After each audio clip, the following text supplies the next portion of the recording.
Bienvenue au match entre la France et le Pays de Galles dans l'UEFA Women's Euro 2025. La France, leader du groupe D après sa victoire 2-1 contre l'Angleterre, peut valider son billet pour les quarts de finale en cas de nouveau succès. Sous la direction de Laurent Bonadei, les Bleus s'appuient sur une attaque redoutable menée par Marie-Antoinette Katoto, buteuse contre les Anglaises, et l'aile rapide Sandy Baltimore. L'équipe invaincue depuis 9 matchs domine historiquement le Pays de Galles avec 4 victoires en 4 confrontations, dont un succès 2-1 lors de leur dernière rencontre en qualification pour la Coupe du Monde 2023. Côté gallois, l'équipe de Ryan Wilkinson affronte son deuxième match dans une grande compétition après une défaite 0-3 contre les Pays-Bas.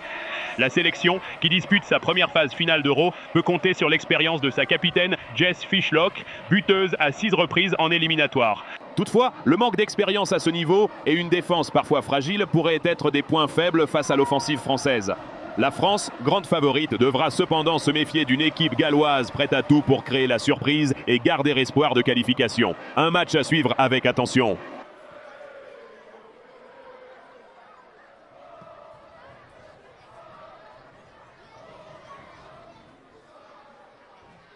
La France a livré une prestation convaincante pour s'imposer face au Pays de Galles, 4-1, dans ce match du groupe D.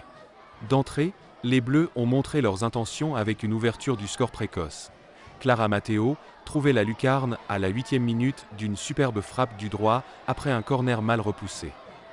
Les Galloises ont immédiatement réagi grâce à leur expérimentée Jess Fishlock.